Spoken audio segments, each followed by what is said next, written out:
খাদিজা একটা ডাক দিয়া বলে, ইয়া রাসূলুল্লাহ, নবী গো, ওগো নবীজি, আপনাকে কেউ চিনতে না পারতে পারে, কিন্তু আমি খাদিজা আপনাকে চিনে ফেলেছি। আমি আপনার এক নাম্বার শর্তটা আমি মেনে নিলাম। এরপরে দ্বিতীয় শর্ত, আমার নবী বলছেন, খাদিজা গো, আমার 2 নম্বর শর্ত হলো যে আমার 1 কাঠা জমি নাই, আমার 1 কাঠা জমি নাই। দুনিয়ার জমিনে আমার বাবা নাই, আমার ভাই নাই, দুনিয়ার জমিনে আমার মা জননী নাই। ওগো খাদিজা, আমি মরুভূমির জমিতে আমি একটা তাল পাতার কুড়া করে আমি তোমাকে নিয়ে থাকবো। আমাকে তোমার সঙ্গে, তোমাকে আমার সঙ্গে সেই তাল পাতার কুড়াতে রাত কাটাতে হবে। তোমার ওই প্রাসাদ চলবে না। তুমি কি রাজি আছো? সঙ্গে সঙ্গে মা খাদিজাতুল কুবরা বললেন, ইয়া রাসূলুল্লাহ, ইয়া হাবিবাল্লাহ, নবী গো, আপনার এই শর্তটাও আমি মেনে নিলাম। এবার ডাক দিয়া বলে, খাদিজা, আমার 3 নম্বর শর্ত হলো, আমার 3 নম্বর শর্ত হলো, খাদিজা গো, আমার সেরকম টাকা পয়সা নাই, আমার কোনোদিন বাড়িতে খাবার হতেও পারে, নাও হতে পারে। খাদিজা গো, 7 দিন পর্যন্ত আমার বাড়িতে খাবার নাও হতে পারে। ক্ষুধার যন্ত্রণায় তুমি শব্দ করতে পারবে না। মা খাদিজাতুল কুবরা রাদিয়াল্লাহু তাআলা আনহা বাবা গো 2 চোখের পানি ছেড়ে দিয়া কান্দে আর বলে, ইয়া রাসূলুল্লাহ, ইয়া হাবিবাল্লাহ, নবী গো, আমি খাদিজা, পৃথিবীর জমিনে এমন কোনো খাবার নাই যে আমি খাই নাই। নবী গো, আমার কোনো খাবারের প্রয়োজন নাই, আমার কোনো কিছুরই যাই দরকার নাই। আমি আপনার 3টা শর্ত মেনে নিলাম। এরপরেও আপনার পায়ের তলে আমাকে একটু জায়গা দেন। জোরে বলেন সুবহানাল্লাহ। এ বাবাজির, আমার সোনা মানিকেরা, ওগো আমার মা খালা, শোনেন গো মা, মা খাদিজা কেমন মহিলা, ও আপনি কেমন নারী, আপনি কেমন মহিলা। আমার নবী যখন মা খাদিজাকে বাবা বিবাহ করে নিলেন, এমন সময়তে দেশ বিদেশের বাবা ধনী মহিলারা, ধনী ব্যক্তিরা আপনার কি করলো, একটাই কথা বলে, খাদিজার কোনো রুচি নাই, খাদিজার কোনো রুচি বোধ নাই।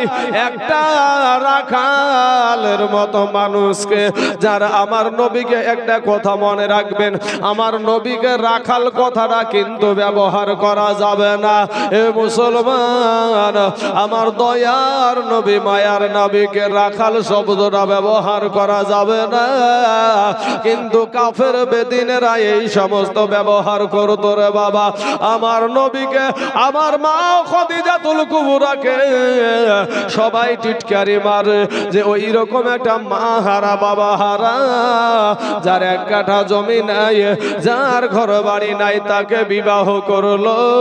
এ মুসলমান, এমন সময়তে মা খাদিজা রাদিয়াল্লাহু তাআলা আনহা, উনি বাবা একটা দাওয়াত দিয়ে দিল মানুষকে, সমস্ত মানুষকে দাওয়াত করে, সমস্ত ম্যানেজার গুলাকে, কাফেরদের লিডার গুলাকে দাওয়াত করেছে।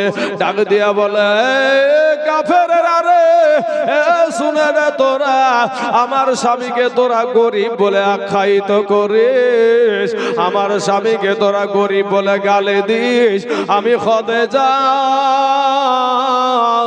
আমার স্থাবর অস্থাবর সব কিছু আমার নবীকে আমি দান করে দিলাম। জোরে বলেন সুবহানাল্লাহ। এ বাবারা, আমার পর্দার আড়ালের মা খালা গো, আমার নবী আপনার নবী কি করতেন জানেন? আমার নবী আপনার নবী ওই যে পাহাড়ের উপরে বাবা রে গুহাতে বসে বসে আল্লাহর ধ্যানে মগ্ন থাকতো রে বাবা। একদিনও বাড়িতে আসে না, 2 দিনও বাড়িতে আসে না, 3 দিনও বাড়িতে আসে না।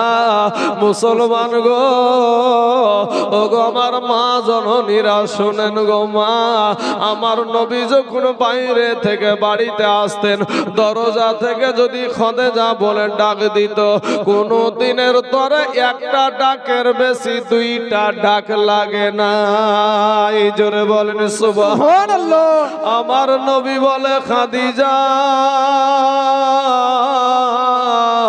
ও গো খাদিজা তুমি কি ঘুমাও না নাকি গো খাদিজা, তুমি কি আরাম করো না? আমার নবীর বেবি ও মা খাদিজাতুল কুবরা ডাক দিয়া বলছেন, ইয়া রাসূলুল্লাহ, ইয়া হাবিবাল্লাহ, নবী গো, দুনিয়ার জমিনে আপনার মা নাই, আপনার বাবা নাই, আজকে যদি আপনার মা দুনিয়ার জমিনে থাকতো গো নবী, নবী গো, সব সময় আপনার মা আপনার পথের দিকে চাইয়া থাকতো, কখন জানি আমার মুহাম্মদ বাড়ি ফিরে, কখন জানি আমার কলেজার টুকরা নয়নের পর আমার সন্তান বাড়ি ফিরে। আপনার তো মা নাই, আপনার তো বাবা নাই গো নবী, আমি খাদিজা আপনার পাশে আছি, আপনি কোনো টেনশন করিয়েন না, আপনি কোনো চিন্তা করিয়েন না।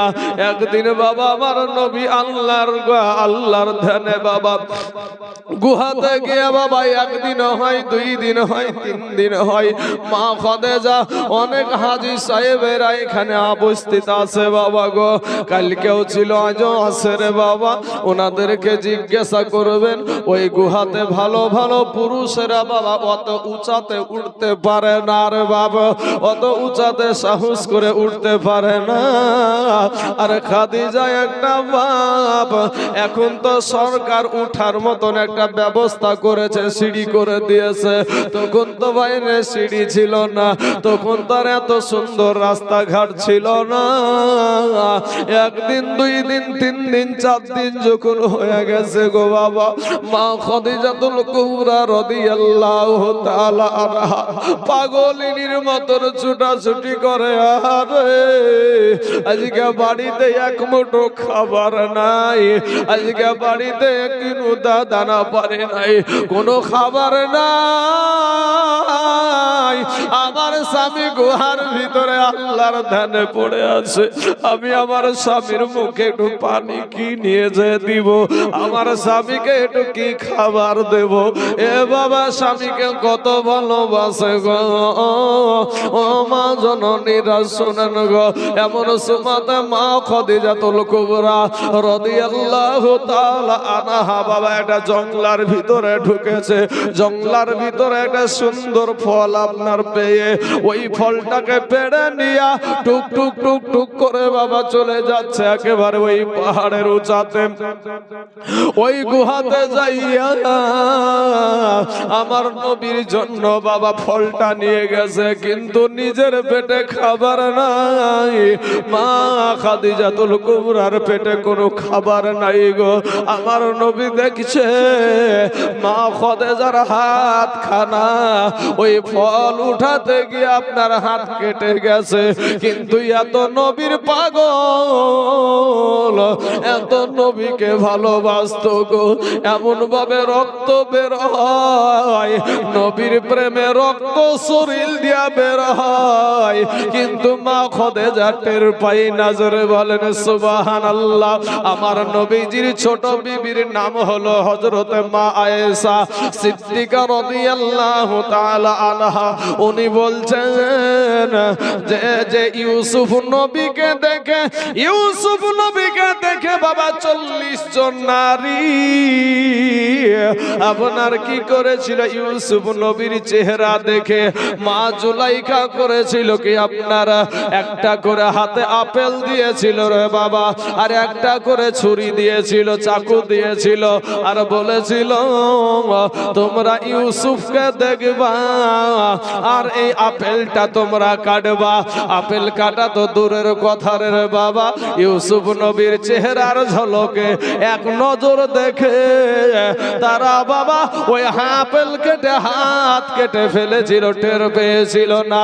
মা আয়েশা বলে ওই 40 জন নারী যদি আমার নূর নবীকে দেখতো গো, আমার মায়ার নবীকে যদি দেখতো, তারা কলেজা কেটে ফেলতো, তারপরও তারা টের পেত না। জোরে বলেন সুবহানাল্লাহ। এ মুসলমান, আমার নবী বলেন খাদিজা গো তোমার শরীরে কেন রক্ত বের হয়? মা খাদিজা বলে ইয়া রাসূলুল্লাহ কখন জানি আমার শরীরে ক্ষত হয়ে গেছে, আমি টের পাই না, আমি টের পাই না। ওইখান থেকে বাবা ওই গুহাতে থাকতে থাকতে যখন আবার আল্লাহ অর্ডার হয়ে গেল, এবার হাবিব গো তুমি কালেমার দাওয়াত দাও, ইসলামের দাওয়াত দাও। কালেমার দাওয়াত দিতে যখন শুরু করলো, সর্বপ্রথম আমার মা খাদিজা রাদিয়াল্লাহু তাআলা আনহা ওনার কাছে যে আমার নবী কি বলছেন, ওগো খাদিজা আমার আল্লাহ তো আমাকে ইসলামের দাওয়াত দিতে বলেছে, কালেমার দাওয়াত দিতে বলেছে, আমার কালেমার দাওয়াত কে গ্রহণ করবে গো?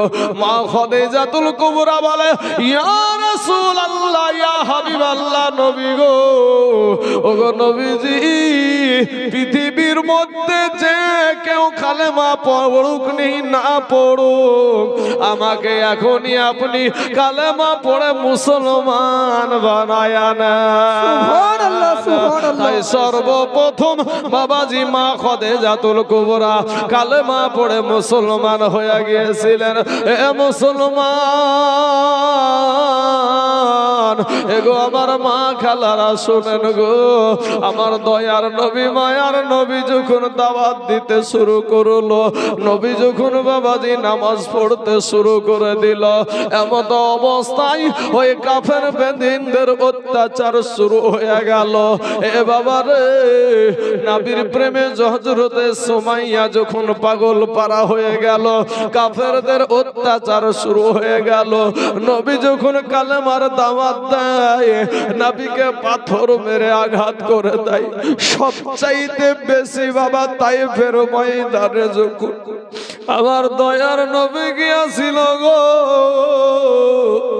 আমার মায়ার নবী যখন তাইফের ময়দানে গিয়েছিল, এই কাফের বেদির আবু জাহিল তাইফের মানুষদেরকে আপনার তাদেরকে খেপিয়ে তুলেছিল। মুহাম্মদ নামে একজন ব্যক্তি আসবে, ও আমাদের ধর্মটাকে মিথ্যা বানিয়ে দিচ্ছে, নিজেকে নবী সীমান নবী দাবি করছে, আর সে যদি আসে তোমরা তাকে পাথর মেরে তাড়িয়ে দিও। আজ আমার কালেমার ভাইয়েরা গো, ওরে আমার মুসলমান ভাইয়েরা, ও যুবকেরা, ও আমার মা খালারা শুনেন গো, এমত অবস্থায় বাবারে পাথর যখন মারে তাইফের ময়দানে আমার নবী যখন কালেমার দাওয়াত দিতে লাগলো, এ দুনিয়াবাসী শোনো, তোমরা লাত মানাতের পূজা করিও না, আমি একজন নবী, আর তোমরা এক আল্লাহকে মানো। ওই আল্লাহ যে আল্লাহ তোমাকে সৃষ্টি করেছে, এই দেখো বাবা বাবাজি, সাথে সাথে কাফের বেদিনেরা, ওই আপনার আবু জেহেলের দল বলেরা আমার নবীকে বাবা পাথর মারতে আরম্ভ করে দিল গো। হেরে বাবা, নবীর জন্য যাদের দিল কাঁদে না তারা কোনদিন বাবা ইমানদার হতে পারবে না রে বাবা। আমার নবীকে পাথর মারে গো, আমার নবী রাস্তায় রাস্তায় পাথর খায়, কিন্তু কাউকে কোনো আঘাত করে না, কাউকে কোনো কথা বলে না। আমার নবী যখন পাথরের আঘাত লাগিল, আমার নবীজি জমিনে পড়ে গেছে বাবা। এই দেশে যদি বাবা একটা আসামি থাকে গো, এটা যদি আসামি থাকে, পুলিশ যদি ধরতে আসে, প্রশাসন যদি ধরতে আসে, ওই প্রশাসনটার ধরা আর বন্ধু ঘাড় ধরেছে, পুলিশও বাবা কলার ধরেছে। বলেন তো বন্ধুর কলার ধরা আর পুলিশের ধরা কি এক হবে নাকি? এক হবে না রে বাবা। আমার নূর নবী, আমার দয়ার নবী, আমার রহমতের নবী গো, ওই নবী যখন জমিনে পড়ে গেছে বাবা, এমন সময়তে কাফেরেরা আমার নবীকে জোর করে বাবা জমিন থেকে খাড়া করিয়েছে। খাড়া করে ধাক্কা মেরে মেরে আমার নবীকে বাবা রাস্তায় হাঁটায়। ইসলামটা তোমার কাছে এমনি এমনি আসে নাই রে ভাই, এই ইসলাম ধর্মটা তোমার কাছে এমনি এমনি আসে না। আমার দয়ার নবী হাঁটতে পারে না, তারপর ধাক্কা মেরে হাঁটাই বাবা। নবীর শরীর দিয়া রক্ত বাবা ঝরে যায়।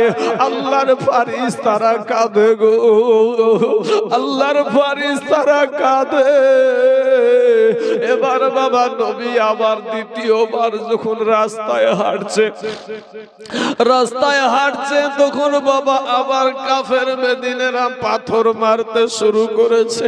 আমার নবীজির দেহ কানা কত বিক্ষত হয়ে গেল।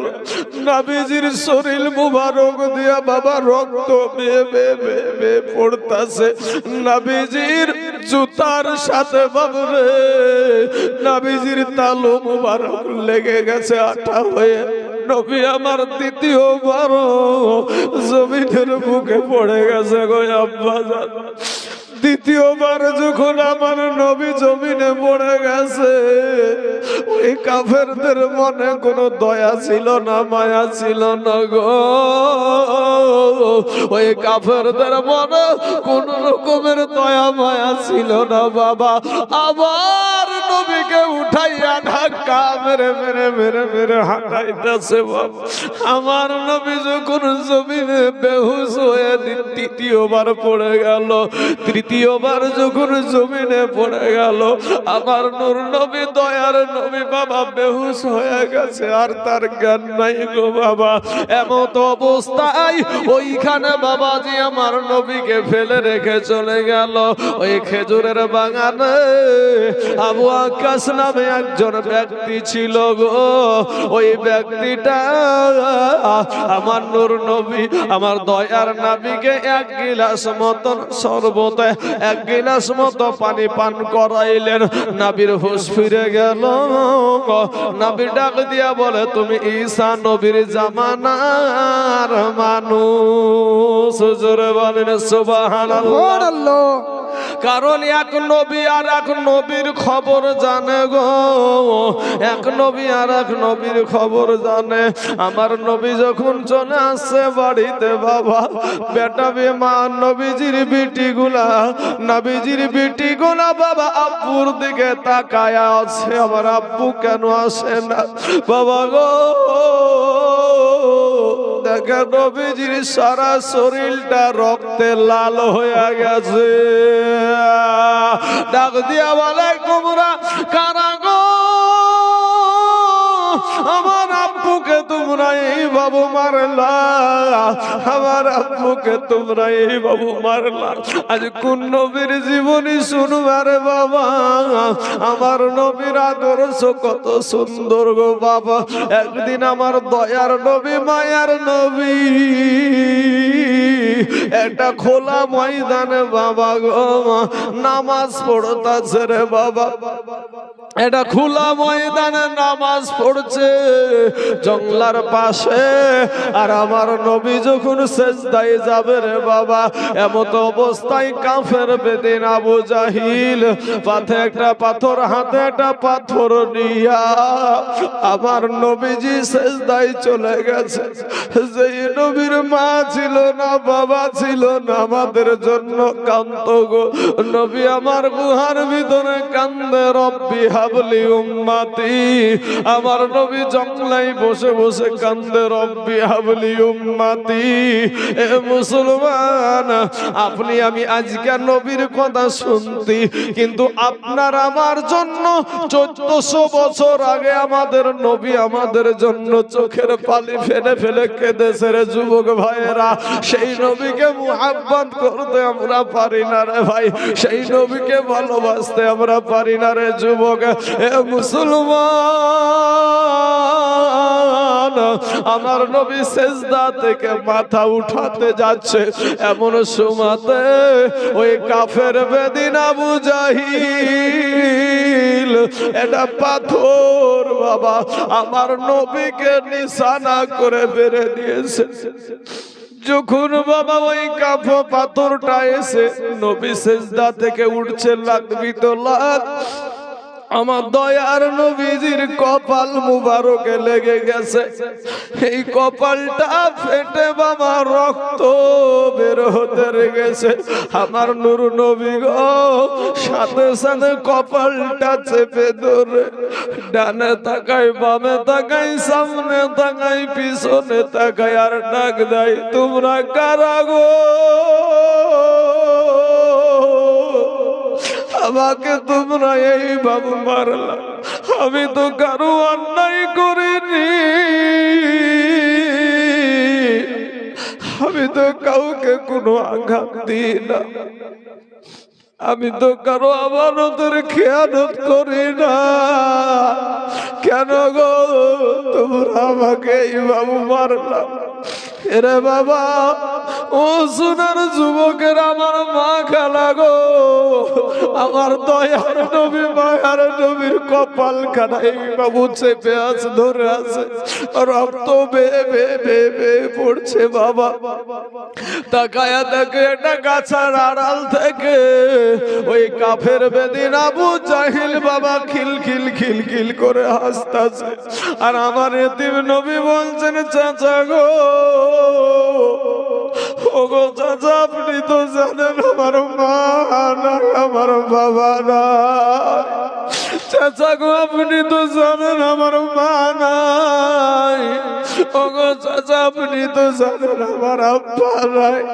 আপনি তো জানেন আমি মা হারায়াতিম, বাবা হারায়াতিম। এরপরেও আপনি আমাকে কেন এই বাবু মারলেন? বাবা আবু জেহেলের কোন দিলে মায়া ছিল না, দয়া ছিল না। ওই আবু জেহেল মেরে ধুয়ে রেখে দিয়ে চলে গেল। আমার নবী কোথায় যাবে? মা নাই, মার কাছে যাবে গো। আমার নবীর আব্বা নাই, আব্বা জানের কাছে যাবে। কিন্তু ভাই রে, হাজী সাহেবদেরকে জিজ্ঞাসা করবা ভাই, ওই হাজী সাহেবেরা বলবে, দেখো মক্কার চাইতে মদিনাতে নবীর রওজার কাছে যখন যায়, একটা মুহাজিরও চোখের পানি ধরে রাখতে পারে না। জোরে বলেন সুবহানাল্লাহ। দূর থেকে তারা বলতে থাকে, দেখিয়া মন ভরে না গো নবী, দেখিয়া মন ভরে না, যে থায়া আমার আমার শাহে মাদিনা দেখিয়া মন ভরে না গো নবী দেখিয়া মন ভরে না যেথায় আমার শাহে মাদিনা বাইরে বাবিলরা থাকে রওয়া যায় কবুতর তার ডিম পাড়িয়া বসিল সেথায় বাইরে বাবিলরা থাকে রওয়া যায় কবুতর তার ঠুট লাগিয়া গম্বুজ চুমা খায় জোরে বলেন সুবহানাল্লাহ সুবহানাল্লাহ। আমার হাজী সাহেব বাবজি এখানে বসে আছে। এ যুবকেরা, এ আমার মা জননীরা, যার জীবনী শুনছেন, এ ছেলেরা, ভাই ভাই ভাই শোনা আর ভাই রে, যে জবানটা করছে এই জবানটা আল্লাহর দান ভাই। আজ আমাকে নিয়ে তোমরা লুকাবা, আল্লাহকে কি জবাব দিবা ভাই? তোমার মতন কত যুবক আজ দেখো শালিমার স্টেশন থেকে একটা ট্রেন ছাড়লো, ট্রেনটার নাম কি? করমণ্ডল এক্সপ্রেস। উড়িষ্যার বালেশ্বর নামে একটা জায়গায় গিয়ে ট্রেনটা অ্যাক্সিডেন্ট হয়েছিল দেখেছেন সব। মুহূর্তের মধ্যে ট্রেনের ভিতরে কি হয় আমরা যুবকেরা সবাই জানি। কিরে ভাই, জানি তো নাকি? ট্রেনের ভিতরে নাচ গান, তারপরে হাসি কীর্তি প্রেম প্রীতি বহুত কিছু চলে বাবাজি। তারপরে কেউ ঘুমিয়েও রাত কাটায়, ঘুমিয়েও চলে। কিন্তু মুহূর্তের মধ্যে ব্যাকট আওয়াজ, বিশাল আওয়াজ। মুহূর্তের মধ্যে কেউ হাসছিল, কেউ কাঁদছিল, হাসছিল, কেউ গান করছিল, কেউ বাজনা করছিল, কেউ গল্প করছিল। মুহূর্তের মধ্যে বাবাজি ব্যাকট আওয়াজ, এমন আওয়াজ, তখন সাথে সাথে কান্নার আওয়াজ শুরু হয়ে গেল, বাঁচাও বাঁচাও বাঁচাও। কারো হাত নাই, কারো পাও নাই, কারো দেহ থেকে প্রাণ পাখিটাই নাই। আমরা সোশ্যাল মিডিয়ায় দেখলাম যুবক ভাই, সোশ্যাল মিডিয়াতে আমরা দেখলাম 300 যুবক মারা গিয়েছিল। আমি বোধহয় প্রথম দিনই আপনাদের এখানে বলেছি যে আসার সিরিয়াল আছে, যাওয়ার কোনো সিরিয়াল নাই। আমি আছি, আমার বন্ধু দুনিয়াতে নাই। আপনি আছেন, আপনার বন্ধু দুনিয়াতে নাই। একই সাথে বাজারে গিয়েছেন, ইটাহারে গিয়েছেন, রায়গঞ্জে গিয়েছেন, কিন্তু আপনি আজ আছেন, আপনার বন্ধুটা আজ কবরে শুয়ে আছে। এই ভাই রে, আজকে তারপরও তোমাদেরকে কত রকমের, আমি এরকম করেও বলেছি যে তোমাদের পা দুখানা আগায়া দাও, তোমাদের পায়ে হাত দিয়ে বলছি ভাই, এরকম কথা বলিনি? মিথ্যা বলছি? তারপরেও মানতে রাজি না, আর জীবনী শোনা। হ্যাঁ, একটা সেকেন্ডের আযাব, একটা সেকেন্ডের আযাব জাহান্নামের আগুন সহ্য হবে না ভাই। 500 বছরের আগুন, 500 বছরের রাস্তা, জাহান্নামের আগুন দূরে থাকতে আপনার আমার দেহের মাংসগুলা খসে খসে জমিনে পড়ে যাবে। সারা রাত ধরে যদি তুমি এখানে জীবনী শুনো, আর সারা রাত্রি জীবনী শোনার পরে যদি ফজরের নামাজটা না পড়ো, আমরা আপনাদের এখানে আছি, আমরা কিন্তু মুসাফির ভাই। আমাদের জন্য কিন্তু নামাজ, আপনাদের নামাজ আর আমার নামাজ কিন্তু আলাদা। আমি কিসের নামাজ পড়ছি এখন? কসরের নামাজ। কি হযরত? আমাদের জন্য এখন কসর, মানে আমাদের নামাজকে যদি জোহরের 4 রাকাত ফরজ, তো আমাদেরকে 2 রাকাত পড়তে হবে। আসরের 4 রাকাত ফরজ, আমাদেরকে 2 রাকাত পড়তে হবে। মাগরিবের টাইমে 3 রাকাত পড়তে হবে। এশারের টাইমে 4 রাকাত পড়তে হবে। আর আপনাকে একবারে বাবাজি গুড়া থেকে নিয়ে আগা পর্যন্ত সবখান পড়তে হবে, কারণ আমরা মুসাফির অবস্থায় আছি। বুঝতে পারছেন না বাবাজি, আমার ভাই জানেরা? তাহলে এখানে সারা রাত্রি আপনি জীবনী শুনলেন, ফজরের নামাজ পড়লেন না ভাই, এই জীবনী শোনার আপনার কোনো দাম নাই। এই জীবনী শোনার কোনো দাম নাই বাবাজি। আরেকটা বিষয় আপনাদেরকে বলি, যে আপনাদেরকে এই যে সূর্যটা দেখতে পাও না ভাই, যুবক ছেলেরা বলো ভাই, সূর্য দেখা যায় না? এই কিছু মাস পরই, 2-3 মাস বা 2 মাস পরই পাকা রাস্তাতে খালি পায়ে হাঁটতে পারা যাবে এই সূর্যের তাপে? পায়ে চটি না পরে হাঁটতে পারবা? এই সূর্যটা, এ মা খালারা, এই সূর্যটা বৈজ্ঞানিক বলছে 9,30,00,000 মাইল দূরে এই সূর্যটা রয়েছে। আল্লাহর হুকুমে ওই সূর্যটা মাথার কাছে নেমে চলে আসবে। সূর্যের 12টা মুখ খুলে দেওয়া হবে। সূর্যের তাপে মাটি পুড়ে তামা হয়ে যাবে। সূর্যের তাপে মাথার মগজগুলা টাস টাস করে ফেটে যাবে। ভাতের মাড়ের মতো টকবক টকবক করে ফুটতে থাকবে। ওরে মুসলমান যুবক ভাই, কবরে গুনাহ নিয়ে যাস না ভাই, কবরে গুনাহ নিয়ে যাস না রে যুবক ভাই, সহ্য করতে পারবা না ভাই। এখনো সময় আছে, ফিরে এসে তওবা করে আল্লাহর কাছে ক্ষমা চাও, দিলখানা নরম করে দাও। আল্লাহকে বলো, গভীর রাত্রিতে আল্লাহকে বলো, আল্লাহ ওরে আমার